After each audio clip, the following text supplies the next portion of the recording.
American Congressman Raleigh Moore, in an interview, said that if Nigeria does not step up in the fight against terrorism, they will take the lead and help Nigeria to solve the security problem.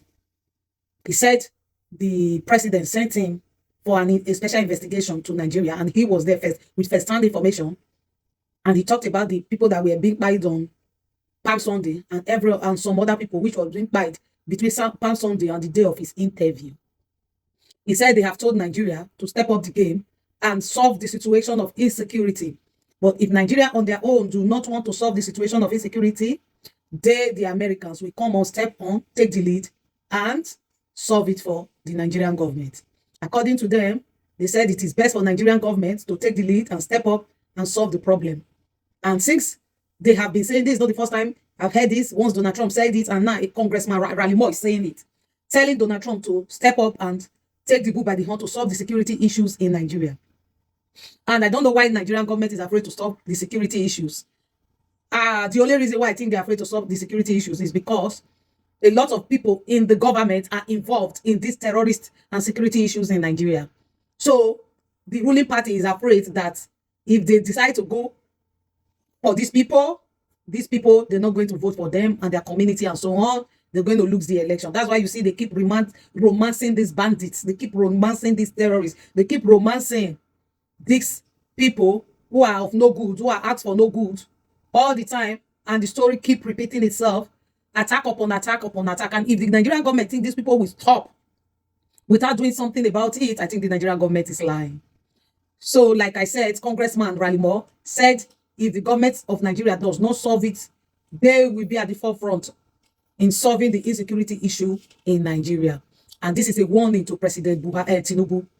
How will you feel when another country invades your sovereignty?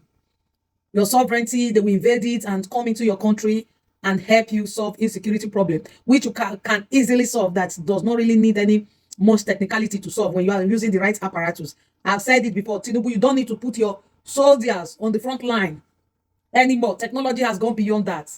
The ammunitions in the hands of these terrorists, in the hands of these bandits, in the hands of these so-called bush hunters is higher than the ones in the hands of our military. For that reason, the next step I would have enjoined the Nigerian government to go for is to go for higher ammunitions like drones, like laser drones, like technology, like, whereby you have to use computers, where you don't need to be on ground, but you be in the four corners of an AC room or in an AC environment. You see that and only need to just click.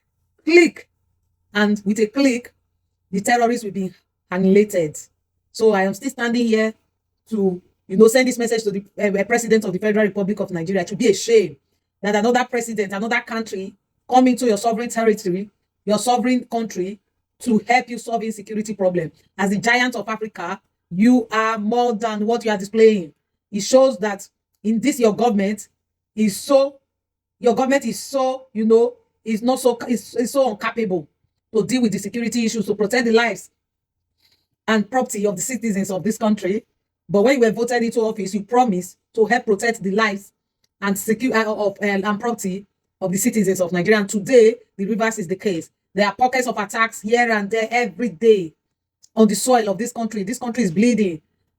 So much is happening to the citizens of this country that they now live in fear, and they cannot even go to farm. Neither can they go to, a lot of them cannot. They've even left they've vacated their homes. They've left their place, their villages, and flee to other countries. Even a lot have fled to other states just to, be safe. And because a lot of them has been pied, their children pied, father, mother, children, relatives has been eliminated by these terrorists. And we are saying again that the Nigerian government should please wake up.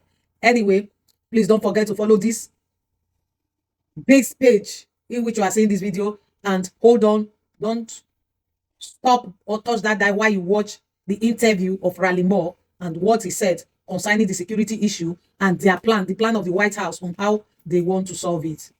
Just wait and watch this video I am about to show to you. Watch.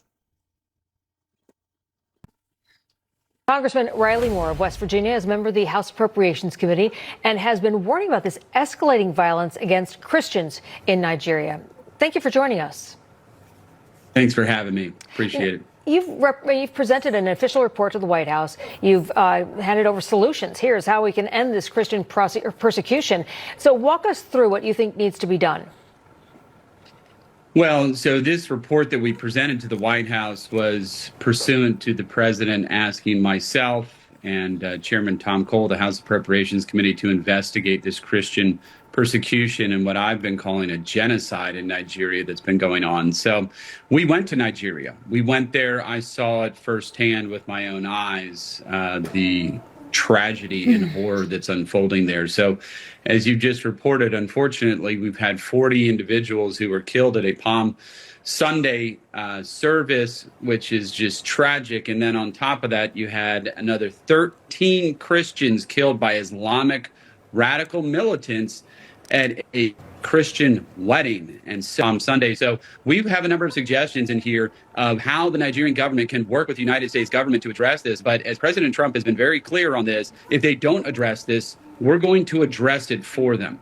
Now, we'd like to do that in cooperation and coordination. But if they don't do that, if they don't step up to the plate here, we're going to start to take the lead on this. Now, currently we have 200 military individuals from our armed forces there training and working with the Nigerian military to try to address their capability gaps that they have there. We have MQ-9 Reapers there currently as well. And as you saw, we did have a Tomahawk cruise missile strike just around Christmas in Nigeria to try to address ISIS and Boko Haram, which also operate in that country largely unfettered, which is a terrible, terrible situation. But look, Nigerian government